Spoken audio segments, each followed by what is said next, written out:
Vamos a iniciar entonces, abran todos sus Biblias por favor en el Evangelio de Lucas, el capítulo 1, y vamos a leer hoy el versículo 67 al versículo 80. 67 al 80.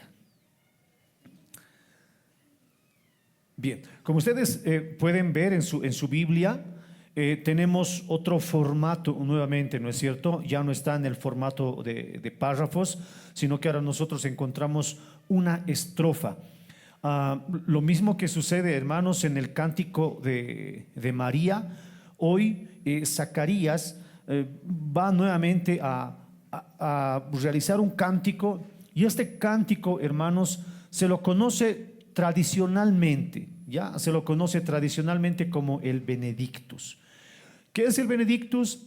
El Benedictus es la palabra que titula a este cántico en latín, que es la primera palabra. Como ustedes saben, se solía titular con la primera palabra. Lo tenemos con el Magnificat de María, ¿no? Y empezaba magnifica mi alma. Entonces ahora empieza con bendito, y esto en latín es el Benedictus. Se titula así tradicionalmente. He decidido tomar este título conservando la tradición solamente. Amén. Obviamente podemos titularlo de varias maneras. Una manera lícita también de poder titular esto sería el cántico de Zacarías. Así que vamos a nosotros ver este cántico, que no está dividido en estrofas, perdón, no está dividido en párrafos, ahora está dividido en estrofas. Amén. A diferencia del cántico de María, el cántico de María era un cántico que tenía un sentido más de oración.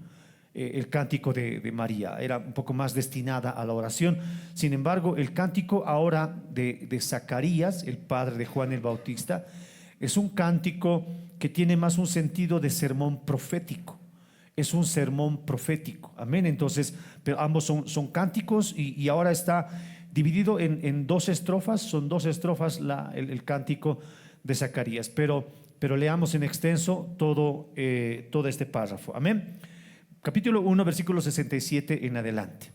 Vamos a leer la Reina Valera 60. Voy a leer en esta ocasión y vamos a hacer algunas aclaraciones también en adelante. Dice así: y Zacarías, su padre, fue lleno del Espíritu Santo y profetizó diciendo: bendito el Señor de Israel, que ha visitado y redimido a su pueblo, y nos levantó un poderoso Salvador en la casa de David su siervo, como habló por boca de sus santos profetas que fueron desde el principio, salvación de nuestros enemigos de la mano de todos los que nos aborrecieron, para hacer misericordia con nuestros padres y acordarse de su santo pacto, del juramento que hizo a Abraham nuestro padre, que nos había de conceder que, librados de nuestros enemigos, sin temor le serviríamos, en santidad y en justicia delante de él todos nuestros días. Y tú, niño, profeta del Altísimo serás llamado, porque irás delante de la presencia del Señor para preparar sus caminos, para dar conocimiento de salvación a su pueblo, para perdón de sus pecados, por la entrañable misericordia de nuestro Dios, con que nos visitó desde lo alto la aurora, para dar luz a los que habitan en tinieblas y en sombra de muerte, para encaminar nuestros pies por camino de paz. Y concluye con el versículo 8, dice, hablando de Juan el Bautista, dice: y el niño crecía y se fortalecía en espíritu, y estuvo en lugares desiertos hasta el día de su manifestación en Israel. Amén. Oremos, hermanos, un momento. Amado Padre, en el nombre de Jesús, en este día, Señor, queremos darte gracias, Padre bueno, con todo nuestro corazón, porque sabemos, Señor, de tu infinita misericordia. Nos sabemos, Señor, bendecidos por tu amor. Nos sabemos, Señor amado, llenos de tu misericordia y de tu gracia inmerecida para cada uno de nosotros. Señor mío, oramos en esta mañana para que tu palabra pueda ser luz. Oramos en esta mañana para que tu palabra, Señor, pueda revelarnos tu voluntad también en nuestras vidas, Padre. Oramos, Señor, para que tu palabra no sea debilitada, Señor, por la voz de un hombre, para que tu Espíritu, Señor amado, pueda iluminarnos Así, Señor amado, como ha inspirado a tus siervos en esta ocasión, a Lucas, hoy te pedimos, Señor, que sea tu Espíritu Santo revelando, iluminando esta palabra en mi corazón y realmente podamos entender, Señor, cuál es tu perfecta voluntad. En el nombre de Jesús oramos y te damos gracias. Señor, hoy elevamos una oración de alabanza. Señor, hoy declaramos con nuestros labios que tú eres Dios bueno, fuerte y justo, Señor, que no hay Dios fuera de ti. Amado Padre, hoy declaramos, Señor, con nuestros labios que tú eres Dios soberano, Señor, que nadie te ha aconsejado, nadie puede aconsejarte a ti, Señor. Tú eres el único sabio Dios y control absoluto sobre todas las cosas que han pasado y que van a pasar. Señor amado, hoy nosotros nos humillamos delante de tu palabra y te pedimos, Señor, como siervos inútiles que somos, que seas tú, Señor, hablándonos en medio nuestro. No solo, Señor, a los que están aquí en la iglesia, tal vez principalmente sí, Señor, pero también oramos, Señor, por aquellas personas que están escuchando tu palabra a través de la internet, para que ellos también, Señor, puedan recibir luz y revelación en sus corazones. En el nombre de Jesús oramos todos juntos y decimos amén, amén y amén. Amén, hermanos. Bien, como les decía, hermanos, estamos delante nuevamente de un cántico que en esta ocasión lo hace Zacarías. No es el profeta Zacarías del Antiguo Testamento, es el padre de Juan el Bautista. Para hacerles recuerdo un poco de lo que está aconteciendo, ustedes saben que Juan el Bautista ya había nacido por una obra milagrosa también, de que siendo sus padres Elizabeth y Zacarías ya ancianos y estériles, no podían dar a luz. Sin embargo, se repite esta acción nuevamente de Dios de hacer posibles las cosas que parecen imposibles para efecto de salvación. Entonces Juan nace y cuando lo llevan al templo para cumplir el rito de la circuncisión, el rito que les introducía al pacto, al pueblo de Dios. Sin embargo, en esa ocasión, ustedes saben que querían llamarlo a Juan el Bautista como su padre, ¿no? Como se solía acostumbrar, Zacarías lo quería llamar. Sin embargo, la madre afirma que él se va a llamar Juan, y Juan también escribe Zacarías también escribe en una tabla que se va a llamar, o que su nombre es Juan, ¿no es cierto? Entonces estamos en ese evento, él ya está circuncidado, e inmediatamente sucede algo que cambian las cosas en la vida de Zacarías. Y lo que cambia las cosas, no solamente en la vida de Zacarías, lo que iba a cambiar las cosas a partir de la llegada del Espíritu Santo, es cuando está el Espíritu Santo presente en alguna persona y cuando no está presente el Espíritu Santo en una persona. Cuando no está el Espíritu Santo, sucede lo que sucedió cuando el ángel Gabriel se le apareció a Zacarías y le dijo que él iba a tener un hijo. La incredulidad rodeó el corazón de Zacarías y no creyó. Entonces, cuando una persona, mire, no tiene el Espíritu Santo, hay incredulidad en su corazón. De ahí, hermanos, que el Espíritu Santo ya empieza la obra redentora en nuestros corazones mucho antes de que nosotros nos acerquemos a Él. A veces pensamos que nosotros nos acercamos y el Espíritu recién nos regenera. Hermanos, es el Espíritu Santo quien regenera nuestros corazones para que nosotros vayamos al arrepentimiento. Entonces, Zacarías en un principio, cuando no tenía el Espíritu Santo y de alguna manera él mostró incredulidad, y por esa razón se quedó mudo casi 9 meses hasta que pueda nacer su hijo. Pero pasa, hermanos, lo que iba a ser un ejemplo de cómo iban a cambiar ahora las cosas. Y cómo iban a cambiar ahora las cosas lo muestra el versículo 67, cuando se dice de Zacarías que fue lleno del Espíritu Santo. El versículo 67, y Lucas quiere mostrar de alguna manera qué es lo que pasa cuando las personas tienen y no tienen el Espíritu Santo. Ahora Lucas dice que Zacarías fue lleno del Espíritu Santo. Y nosotros recordamos esta llenura del Espíritu Santo cuando empiezan a hablar cosas de Dios. Sucedió lo mismo con Elizabeth, ¿se recuerda? cuando vino a visitarle María, Elizabeth también fue llena del Espíritu Santo. Se habla de la llenura del Espíritu Santo de Juan el Bautista en el vientre de su madre. Y empiezan a pasar estas cosas sobrenaturales que nosotros las vamos a ir viendo a partir de ahora. El Espíritu Santo moviéndose en muchas personas y en Hechos, obviamente, cuando lleguemos a ese maravilloso libro. Entonces, Zacarías es lleno del Espíritu Santo, y esto es lo que nosotros tenemos que darnos de cuenta. Zacarías, sin el Espíritu Santo, era un hombre incrédulo, era un hombre que pecó en su corazón por no tener la revelación de Dios. Pero cuando está el Espíritu Santo en Zacarías, él empieza a profetizar y a hablar las cosas que realmente son de Dios. En el principio, cuando Juan no tenía el Espíritu Santo, decía: ¿y cómo? Ya somos viejos, ¿no? Y había incredulidad. Pero ahora él empieza a profetizar y él empieza a hablar, impulsado, influenciado por el Espíritu Santo de Dios. Amén. Mire cómo ahora el Espíritu Santo empieza a hablar a través de Zacarías, y él empieza a hablar acerca de Dios, y él empieza a bendecir. Y de aquí el título, ¿no?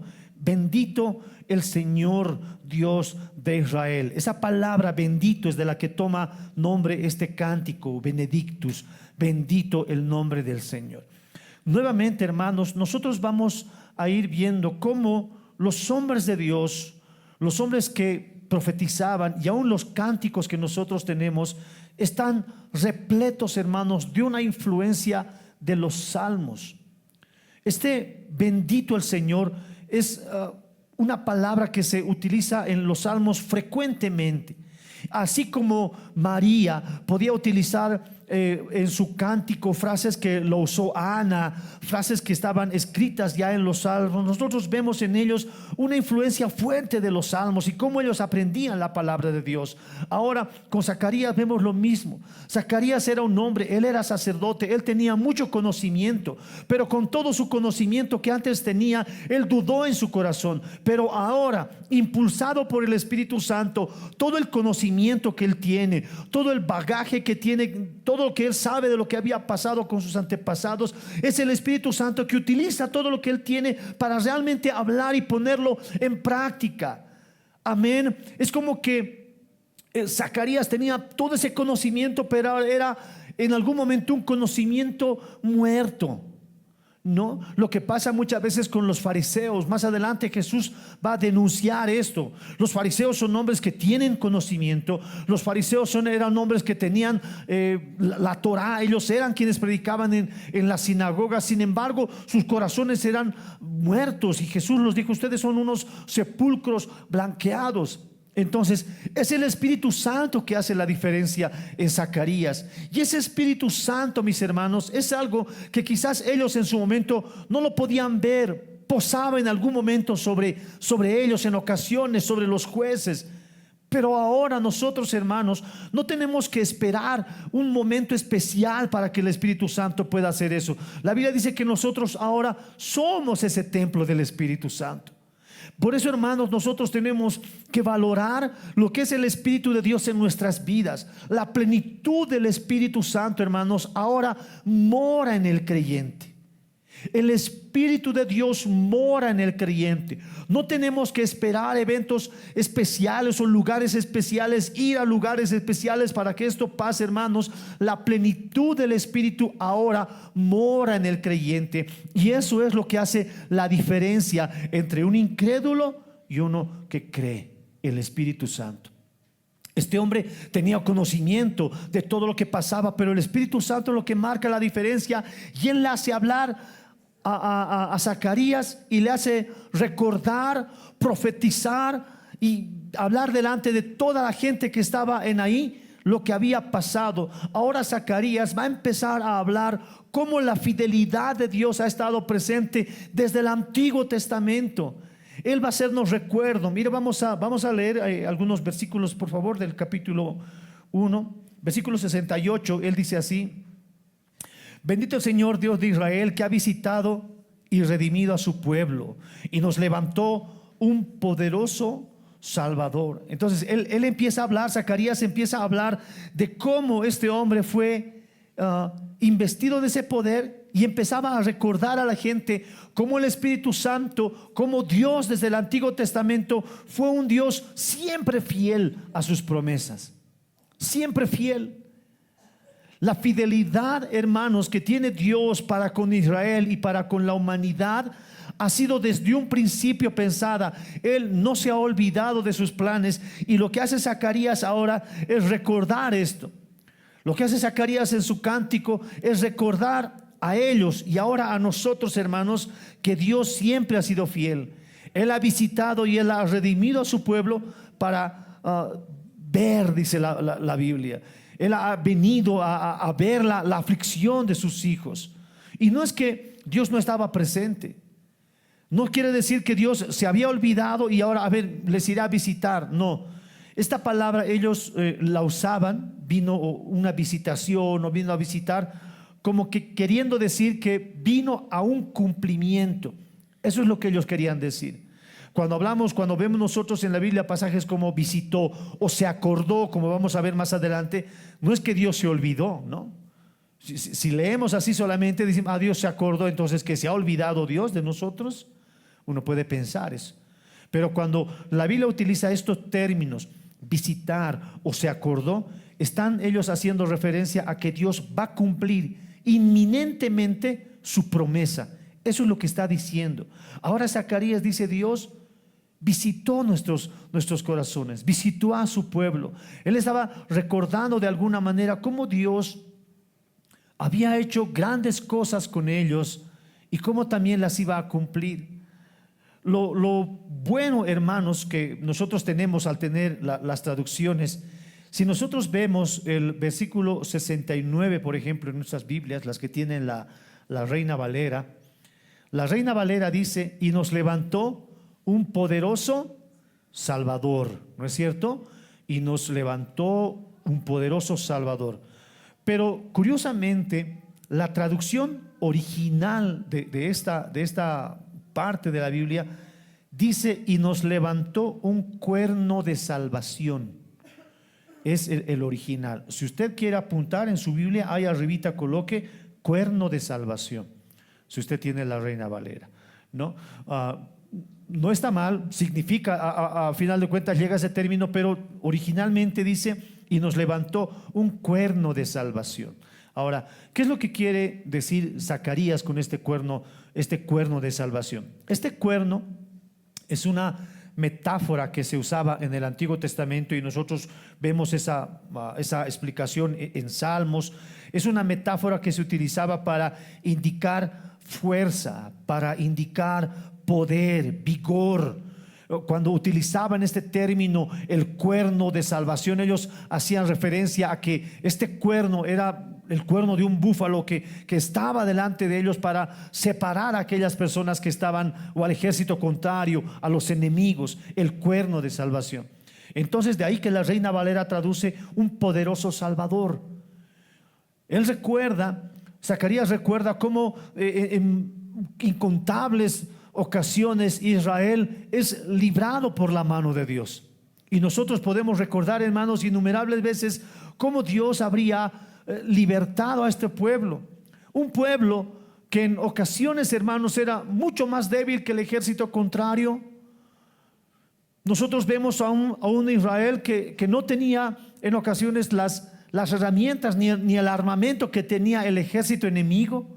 Pero el cuerno de salvación siempre se ha hecho presente, porque a pesar de la debilidad de los israelitas, o a pesar de la falta de armamento que ellos tenían, aún así Dios siempre se ha mostrado fiel para con su pueblo. Amén. Desde el Antiguo Testamento, y Zacarías está recordando esto a la gente. Dios siempre se ha levantado el cuerno de salvación en la casa de David. La casa de David está haciendo referencia al pueblo de Israel, al pacto que tenía Dios con David de levantar de su descendencia al que iba a sentarse en el trono para siempre, de manera perpetua. Este cuerno de salvación, mis hermanos, es un término que si bien se lo usaba, es un término que tenían que recordar ahora el pueblo de Israel. Si nosotros recordamos en el contexto en el que vivía en este tiempo Israel, era un pueblo dominado por ¿quiénes? En el Nuevo Testamento aparecen dominados por los romanos, ¿no es cierto? Los romanos son los que ahora están de alguna manera sojuzgando a los de Israel, les cobran impuestos a ellos, a ellos son quienes les ponen de sus siervos y todo lo demás. Pero extrañamente Israel tenía otra concepción de su libertador. Y para Israel el libertador que debería de venir era un libertador que los iba a libertar políticamente, ¿no es cierto? O socialmente. Ellos pensaban y decían, ya va a llegar nuestro libertador y nosotros vamos a dejar de servir ahora a los romanos y va a ser Israel el centro de todas las naciones. Todos van a tener que pasar por este lugar y nosotros les vamos a cobrar, no es peaje, ¿no? Nosotros les vamos a cobrar, ¿qué se llama ahora? ¿Perdón? Impuestos, sí, les vamos a cobrar impuestos, regalías les vamos a cobrar por todo lo que ellos hagan. Entonces, ellos pensaban que su liberación iba a ser una liberación social, política, que el rey se iba a levantar de ese lugar, iban a gobernar al mundo y que ellos iban a tener el poder. Ellos eran oprimidos, pero en algún momento ellos pensaban, ahora nosotros vamos a oprimir, nosotros les vamos a cobrar impuestos, nosotros les vamos a cobrar esto y el otro. Ellos tenían ese pensamiento. Pero Zacarías se encarga en decir, hermanos, que ese profeta, ese rey salvador que estaba viniendo por nosotros, no iba a ser ese salvador que ellos pensaban.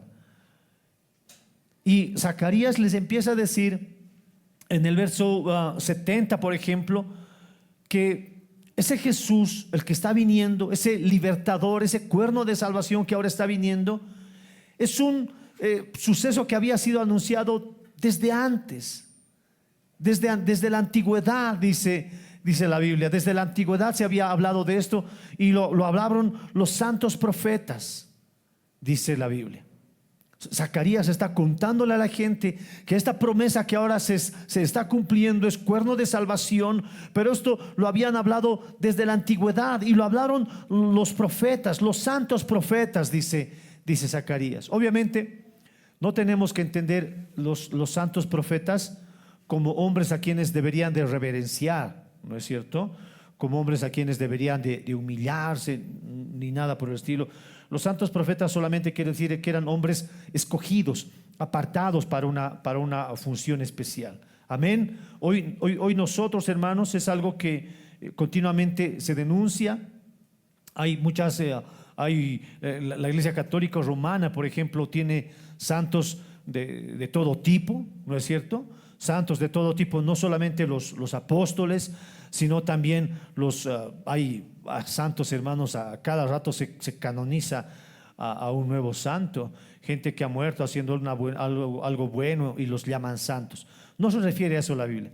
La Biblia ahora se refiere que eran santos en el sentido de escogidos, apartados para una función. Los discípulos eran santos también en el sentido de que Dios los había escogido para una misión especial. En ese sentido eran santos. Ahora nosotros también somos santos, somos su pueblo santo, adquirido por Dios, ¿no es cierto?, para salvación. No es que se nos va a prender una vela o tenemos que rezarle a San Judas o a San Pablo o a San Juan. No es cierto. No hay eso ahora. Nosotros no hay. La Biblia lo relata constantemente. No hay salvación en ninguno de ellos. Ninguno, mis hermanos, se puede colocar como intercesor. No hay. Solamente Jesús, dice la Biblia, que Él es nuestro intercesor. Amén. Lo mismo habla de María. María no está intercediendo por nosotros.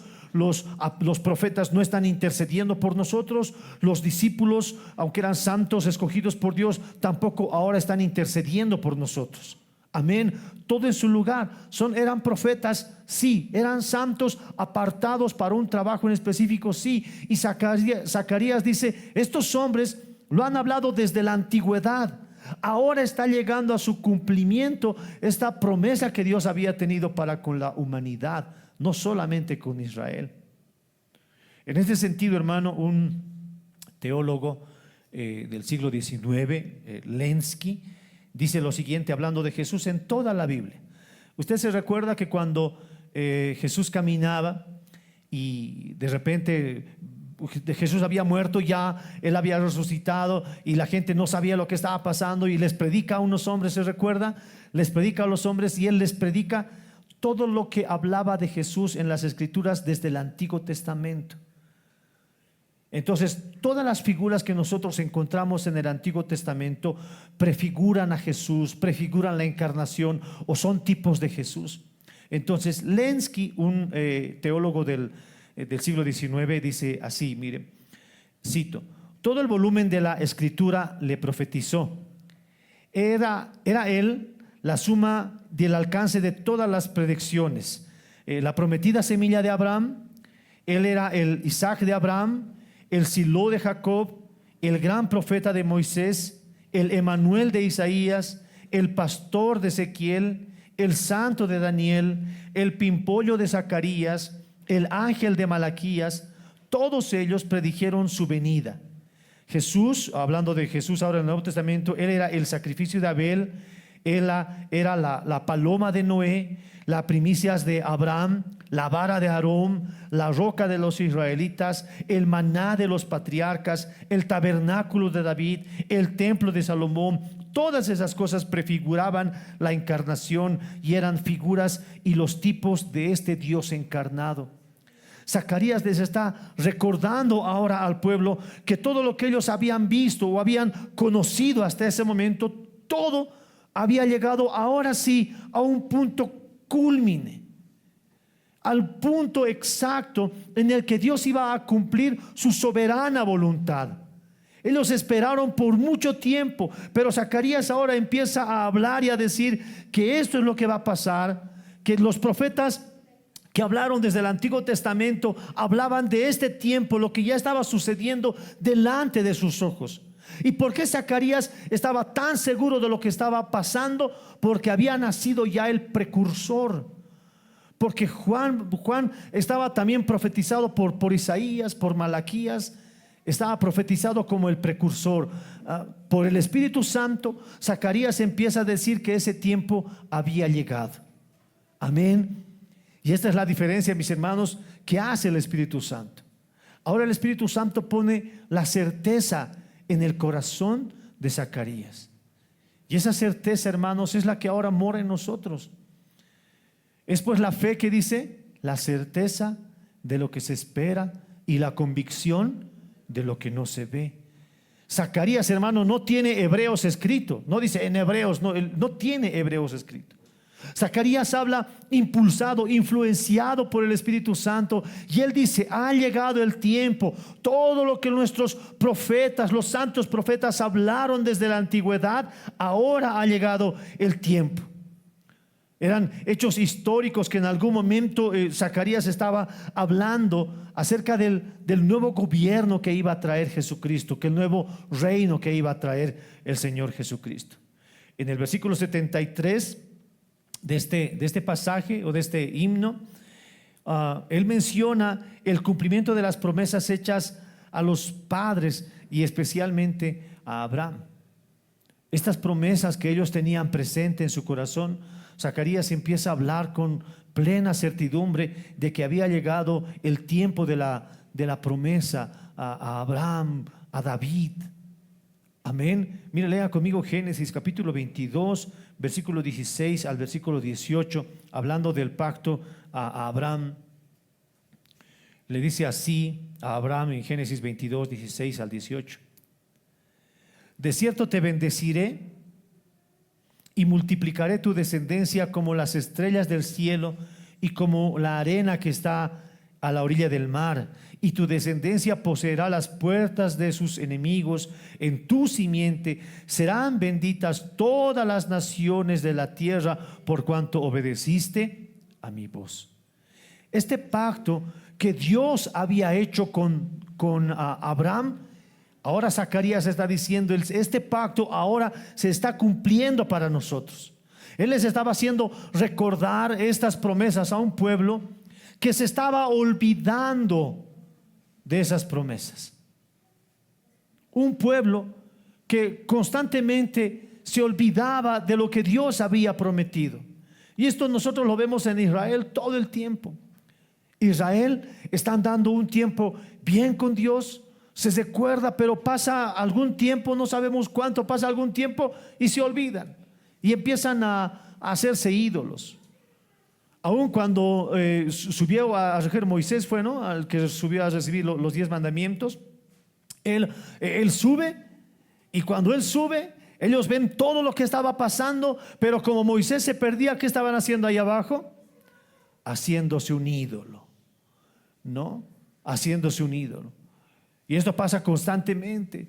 El pueblo de Israel falla. Dios levanta a un juez para que ellos vuelvan a sus caminos. El juez muere o pasa algo y ellos se olvidan. Esto es una constante. Ahora ya habían pasado más de 400 años de silencio y ellos se habían olvidado de las promesas que tenía Dios para con su pueblo. Entonces, lo que hace Zacarías por el Espíritu Santo es recordarle de estas promesas, que Dios es fiel. Les recuerda estas promesas, pero también les hace conscientes de que si Dios ha prometido, es Dios quien va a cumplir. Amén. Y esto, mis hermanos, esto a nosotros tiene que recordarnos, o tiene que cumplir esa misma función. Mis hermanos, ¿cuánto tiempo hay que se anda predicando Cristo viene? ¿No es cierto?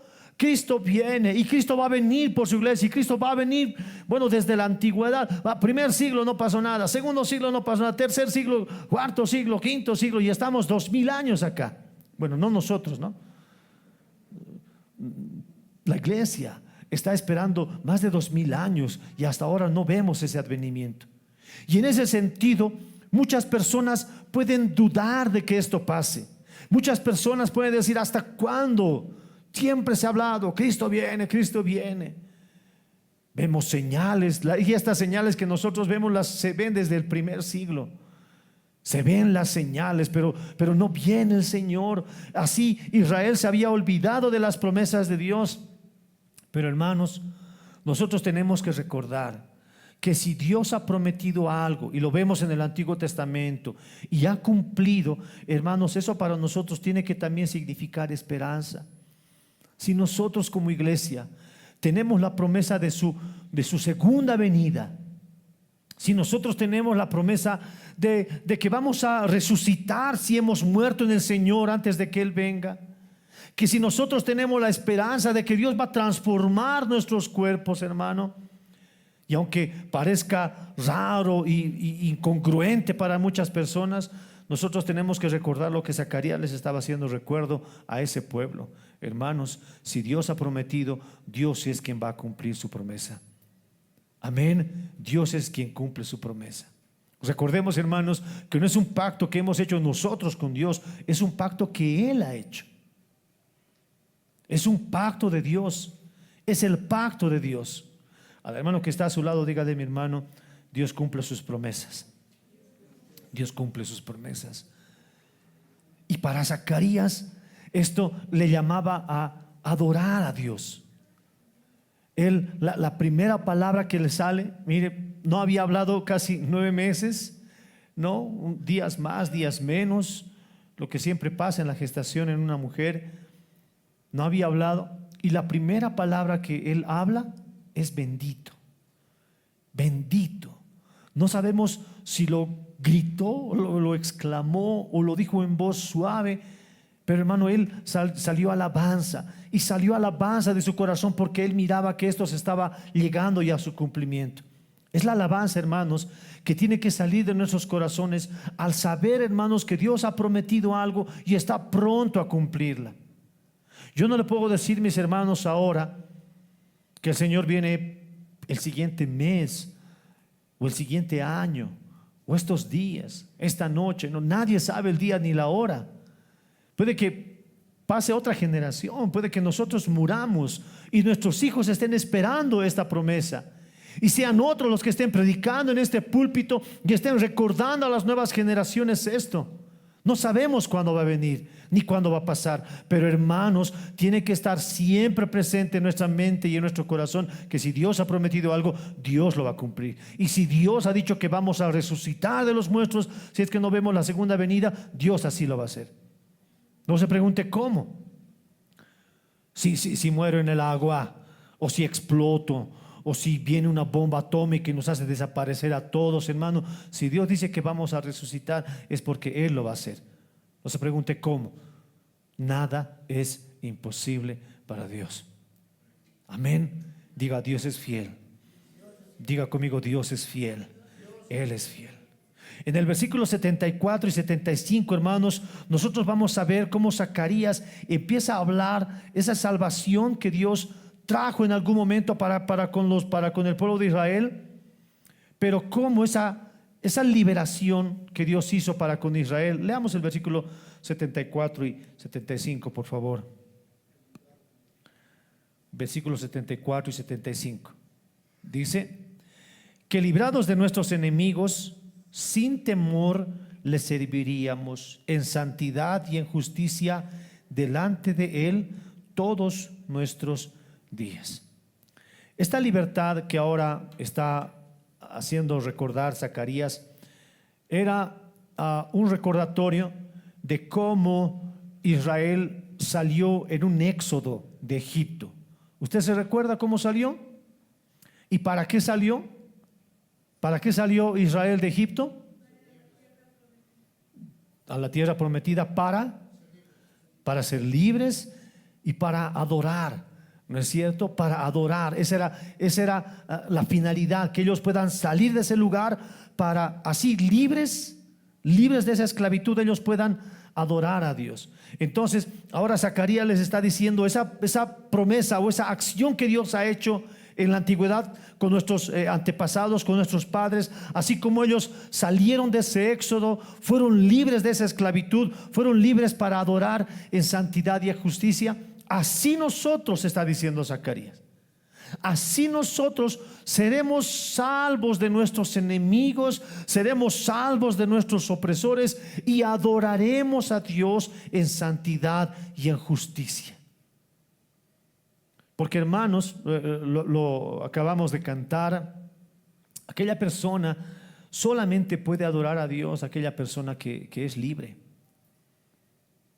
Solamente puede adorar a Dios aquella persona que es libre. Si el Hijo de Dios os libertare, dice la Biblia en Juan capítulo 8 versículo 36, así que si el Hijo os libertare, seréis verdaderamente libres. Él está recordando, ha llegado el tiempo de nuestra liberación, así como pasó con nuestros antepasados. Ahora para nosotros ha llegado ese tiempo, el tiempo en que vamos a ser libertados, no solamente de un pueblo o de la esclavitud de los romanos, ¿no es cierto? Él está diciendo, seremos libres de nuestros pecados. Y seremos libres de nuestros pecados. Y Él nos va a dar ahora la libertad para que nosotros podamos adorar a Dios en santidad y en justicia. Zacarías está profetizando y está hablando lo que iba a venir en adelante. Hasta ese momento él sabía que el Salvador estaba en el vientre de María, pero él estaba consciente de que la llegada de su precursor estaba mostrando todo lo que estaba por venir. Por eso es que Zacarías habla por el Espíritu Santo. Para nosotros quizás sea más fácil asimilar esto, porque nosotros vemos hacia el pasado como algo que ya pasó, ¿no es cierto? Lo recordamos una vez al año, la mayoría de la gente lo recuerda cuando Jesús nace y todo eso, lo recordamos mirando hacia el pasado. Pero en esa ocasión ellos tenían que mirar hacia el futuro por fe. Pero Zacarías habla por el Espíritu Santo y muestra cómo ese cumplimiento ya se estaba haciendo visible. Y esos hombres que iban a ser libertados iban a adorar a Dios en santidad y en justicia, como fruto de la liberación que ellos habrían recibido. Ahora Zacarías está hablando de nosotros, los que ya hemos sido libertados del pecado. Ahora en libertad nosotros adoramos, servimos a Dios en santidad y en justicia. Porque aquella persona que habría de ser libre, una de las características de esta persona es que esta persona libre del pecado ahora le sirva a Dios. Pablo lo dijo a los tesalonicenses: ustedes han dejado a sus ídolos para servir al Dios verdadero. ¿No? Lo hemos estudiado, tesalonicenses. Cómo la gente había dejado sus ídolos, cómo la gente se había volcado de todo el ritualismo, de la idolatría que ellos tenían. Se habían volcado y habían empezado a servir, ahora sí, al Dios verdadero. Eso es lo que está diciendo. Éramos esclavos de unos, vivíamos oprimidos por unos, en esta ocasión por el pecado, pero una vez que hemos sido libertados de esas aras, ahora sí nosotros, hermanos, podemos adorar a Dios en santidad y en justicia. Amén. Estas dos palabras que no están colocadas por casualidad, santidad y justicia, no están colocadas ahí por casualidad. No dice Zacarías que vamos a adorar a Dios en libertinaje, ¿no? O en pecado. Zacarías dice que sí iba a adorar a Dios en santidad y en justicia. Y esa también es una obra del Espíritu Santo en la vida del creyente. Amén. Entonces, él está recordando todas estas cosas, hermanos. Zacarías está hablando para que la gente pueda de alguna manera recordarse de lo que Dios habría hecho para con cada uno de nosotros. En el verso 76 y 77, versículos 76 y 77, si leemos nuevamente nuestro pasaje en el cántico, Zacarías empieza a descubrir o a mostrar qué es lo que había de ser su hijo. Después de recordar a la gente lo que estaba viviendo, ahora le dirige la mirada a su hijo, un hijo que tenía 8 días de nacido, y le dice a su hijo: tú y tu niño, le habla a Juan, y tu niño, profeta del Altísimo serás llamado, porque irás delante de la presencia del Señor para preparar sus caminos. Versículo 77, para dar conocimiento de salvación a su pueblo, para el perdón de sus pecados. De alguna manera, Zacarías, mire, lleno del Espíritu Santo, empieza a hablar sobre lo que le iba a venir a Juan el Bautista. Zacarías estaba tan seguro de lo que estaba por pasar que ya veía en su hijo, por el Espíritu Santo obviamente, el cumplimiento del trabajo que tendría Juan el Bautista. ¿Y cuál era el trabajo que tenía Juan el Bautista? ¿Por qué Lucas lo menciona ahora de manera tan enfática? Lucas menciona cómo fue visitado Zacarías por el ángel Gabriel, cómo fue de milagrosa la concepción de este varón. ¿Por qué? ¿Cuál era el trabajo que él tenía que hacer como precursor del Mesías? El trabajo que Juan debería de realizar como su precursor era un trabajo que estaba escrito también desde la antigüedad. Si leemos Isaías capítulo 40, versículo 3, lea conmigo Isaías capítulo 40, versículo 3. Dice así: voz que clama en el desierto, preparad camino a Jehová, enderezad calzadas en la soledad a nuestro Dios. ¿Cuál era el trabajo que le iba a venir, que le deparaba ahora a Juan el Bautista? El trabajo era preparar el camino, pero hablar a la gente de lo que estaba por venir. Y les estaba diciendo: prepárense, porque ahora ya está viniendo, enderecen sus sendas. Él les empezó a hablar del arrepentimiento. Arrepiéntanse, porque el reino de los cielos se ha acercado. Era el trabajo de Juan el Bautista. Un trabajo, hermanos, que para nada era gratificante en esa ocasión. Para nada. Como ahora, ¿no es cierto? Como ahora. Ahora, hermanos, viendo un poco de lo que vemos en nuestro tiempo, hablar de arrepentimiento en las iglesias es algo que a la mayoría de las personas no les gusta escuchar. Las iglesias más populares o las mega iglesias, como nosotros conocemos ahora, no se habla de arrepentimiento, quizás se habla muy poco. Abundan las iglesias, los lugares donde se les dice: bueno, tú eres el campeón, o tú puedes, y puedes, Dios te va a dar este otro, y casa, y auto, y Él va a hacer esto por ti. Y a la gente le gusta escuchar esas cosas, y es por eso que abundan en ese lugar las personas. Pero lugares donde se predica el arrepentimiento, lugares donde se predica la verdad del Evangelio, o al menos la verdad completa del Evangelio, son lugares muy poco frecuentados. Por lo general, muy poca gente va a ese lugar. Imagínense en ese tiempo. Imagínense en ese tiempo a la gente hablarle, una gente que se había olvidado de las promesas de Dios, y que venga ahora Juan el Bautista, un profeta, a denunciarle sus caminos a esta gente y a decirle: ustedes tienen que arrepentirse. Era un trabajo, hermanos, muy mal pagado, muy mal pagado, como lo es ahora. No sé si usted ha visto esa película profética de Mario Bros. ¿Ha visto? ¿No ha visto? Le voy a contar. Ellos tienen que ir a una pelea, no sé contra quiénes, contra los monos. No, con los cupas. Ellos son más bíblicos. Van a pelear contra ellos y dice: bueno, necesitamos, el de los monos le dice: necesitamos armas, necesitamos vehículos, ¿no es cierto? Y cuando vienen con sus vehículos, vienen en unos vehículos pequeñitos, están, ¿no?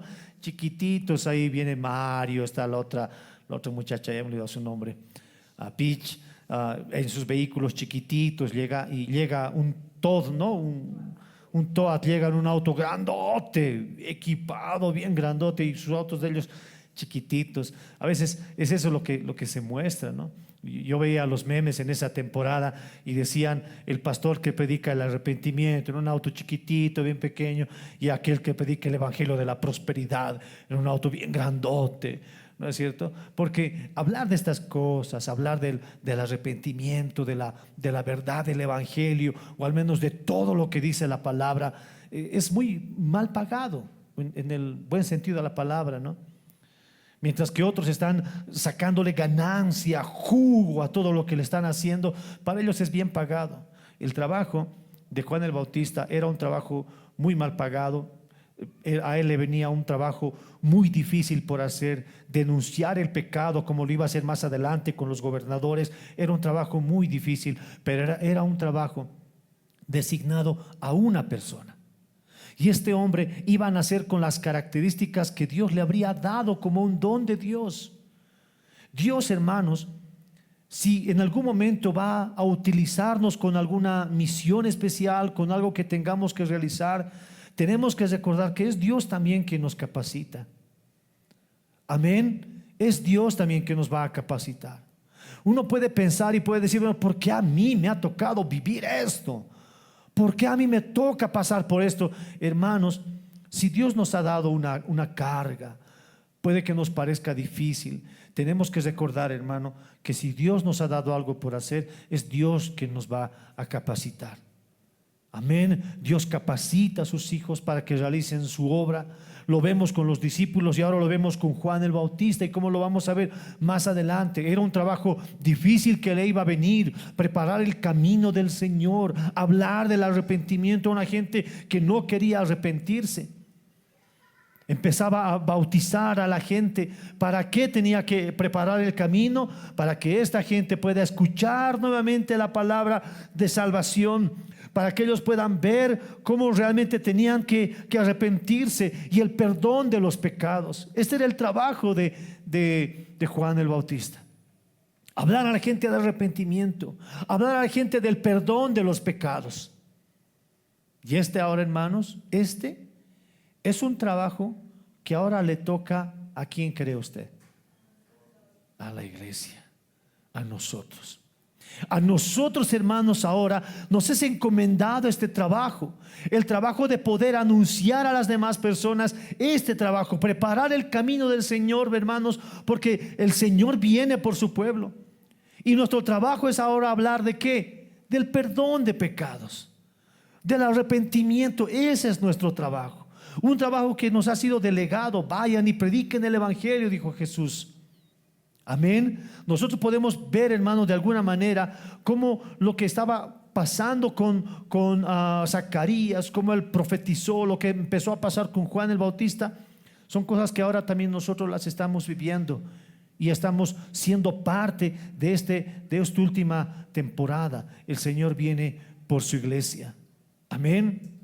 Los últimos versículos, el versículo 78 y el versículo 79 muestran, vamos a leer nuevamente nuestras Biblias. 78 dice, y 79: por la entrañable misericordia de Dios, que nos visitó desde lo alto la aurora, para dar luz a los que habitan en tinieblas y en sombra de muerte, y para encaminar nuestros pies por el camino de paz. Le estaba diciendo Zacarías a Juan, su hijo, que el trabajo que él estaba por realizar era un trabajo difícil, sí, preparar el camino del Señor, pero ese trabajo iba a traer consuelo a la gente. Este trabajo era, él decía, la luz de la aurora, era como que el amanecer, estaba resplandeciendo ahora el amanecer a los que vivían en tinieblas. Ellos estaban cómodos en sus tinieblas, tal vez inconscientes de que están en sus tinieblas. ¿No ve? Es así. No sabíamos que estábamos viviendo en pecado hasta que hemos escuchado el Evangelio. No sabíamos que estábamos haciendo mal y para nosotros es normal. Y ahora puede parecerle esto normal a muchas personas. El decir a alguien que debe de arrepentirse porque ha pecado, inmediatamente va a decir: pero yo no he matado a nadie. Porque están acostumbrados y están inconscientes, como lo hemos estado nosotros, inconscientes de nuestros pecados. No sabíamos que pecábamos, no sabíamos que hacíamos mal las cosas, hasta que el Evangelio había resplandecido en nuestros corazones. Cuando el Evangelio como una luz resplandece en nuestros corazones, nosotros nos vemos sucios, manchados, llenos de pecado, y por eso acudimos a Dios en arrepentimiento. Esto es lo que le estaba diciendo ahora a Juan, y es lo que estaba mostrando, que todas aquellas personas que estaban viviendo en luz, en tinieblas, en oscuridad, inconscientes de su pecado, ahora iban a ser alumbrados por la luz de Cristo. El Salmo 107, versículo 10, habla de cómo ellos vivían en oscuridad. Salmo 107, versículo 10 dice: algunos moraban en tinieblas y en sombra de muerte, aprisionados en aflicción y en hierro. ¿No? Como todas estas personas, como nosotros, y lo habla en la Biblia constantemente, nosotros estábamos muertos en nuestros delitos y pecados, en tinieblas, en oscuridad, hasta que la luz del Evangelio viene a nuestros corazones. Jesús le dijo, Juan capítulo 1, versículo 4 y 5, esta es la vida. La vida era la luz de los hombres. La luz en las tinieblas resplandece, y las tinieblas no prevalecieron contra ella. Filipenses 4, 7. Y la paz de Dios, que sobrepasa todo entendimiento, guardará vuestros corazones y pensamientos en Cristo Jesús. Toda la paz que ellos estaban esperando, Zacarías estaba hablando por medio del Espíritu Santo y les decía: ahora la luz va a resplandecer a sus corazones. Aquellos que han estado viviendo en tinieblas, inconscientes de su pecado, la luz de Cristo va a alumbrar. Él estaba de alguna manera profetizando todo lo que iba a venir para ellos en sus vidas. El versículo 80 concluye mencionando cómo Juan iba a crecer, ¿no? Dice el versículo 80: y el niño crecía y se fortalecía en espíritu y estuvo en lugares desiertos hasta el día de su manifestación a Israel. Es quizás para nosotros como padres, póngase en el momento en el zapato o en las sandalias de Zacarías, ¿no? Hablar a nuestros hijos de muchas cosas buenas que pueden venir puede ser más fácil para nosotros, ¿no es cierto? Y nos gustaría hablar a nuestros hijos y decirles, motivarles y decir: si tú vas a ser el nuevo presidente de Bolivia, o tú vas a ser quien nos va a sacar, tú vas a ser un gran empresario, tú vas a hacer esto y el otro. Tenemos las mejores intenciones, pero qué duro para Zacarías hablar para su hijo y decir: bueno, te espera un gran trabajo, vas a sufrir, vas a preparar el camino del Señor. Hermanos, es algo que también nosotros nos muestra a poder preparar a nuestros hijos de no solamente las cosas buenas que les pueda pasar, sino también alertarlos o alentarlos de las cosas malas que les puedan pasar. Y las cosas malas que les puedan pasar, lastimosamente son mayores, ¿no es cierto? Son mayores. Pero hermanos, uno como padre, Zacarías, hablándole de lo que realmente él iba a vivir. Obviamente él era niño, no sabía lo que estaba hablando su padre, pero él por el Espíritu hablaba. Y la Biblia en el versículo 80 dice que este niño crecía, pero no solamente crecía en estatura, también dice que se fortalecía. Y esto nos habla de cómo Dios estaba desde su niñez a Juan el Bautista equipándolo para el trabajo que él iba a realizar. Y el niño crecía, ¿en dónde? En el desierto. En el desierto. Amén. Puede ser muy contradictorio que el niño crecía en una casa bien amoblada para ir a realizar su trabajo en el desierto. No es así, ¿no es cierto?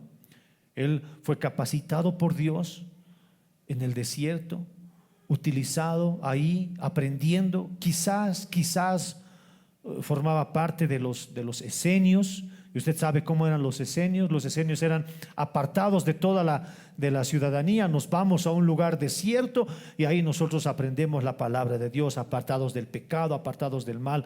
Así pensaban los esenios. Quizás Juan el Bautista era parte de ese grupo. Quizás no hay referencias que lo afirmen, pero sí él iba o crecía en esos lugares, como que Dios preparándole por todo lo que él iba a venir. Un hombre que no estaba acostumbrado a lujos, un hombre que no estaba acostumbrado a la popularidad, un hombre que no estaba acostumbrado para nada a esto. ¿En qué te prepara el desierto? ¿Para qué te prepara el desierto? ¿Te exalta de alguna manera? ¿Te prepara para tu grandeza de alguna manera? No, el desierto te prepara en humildad. El desierto te prepara en lo que eres. No hablan mal cuando dicen que a veces nosotros aprendemos más en las derrotas que en las alegrías. A veces aprendemos más en nuestros fracasos que en los momentos de alegría. Y es así. El desierto nos prepara en ese sentido. Hermanos, uno puede mirar contradictoriamente esto, pero tenemos que aplicarlo a nuestras vidas. Tenemos que ver qué es lo que yo aprendo. ¿Qué puedo aprender en el desierto? Hermanos, la vida es así. Y cuando Dios nos quiera preparar en algo, no tenemos que de alguna manera cuestionar a Dios. Si nosotros vemos algo en este pasaje, hermanos, si nosotros vemos algún atributo de Dios obrando en este pasaje, es la soberanía de Dios.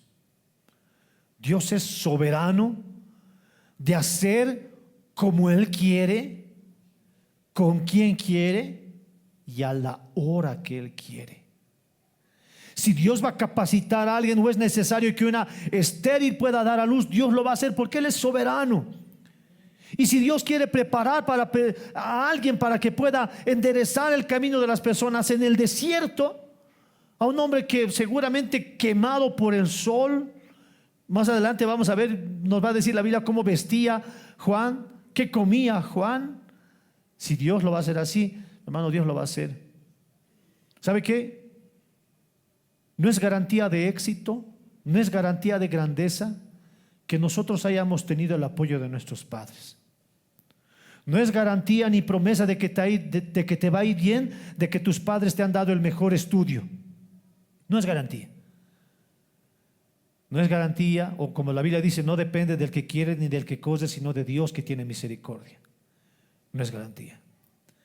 Dios puede utilizar algo vil, algo pequeño, algo menospreciado para deshacer aquello que tenía opulencia, aquello que parecía que iba a tener todo preparado.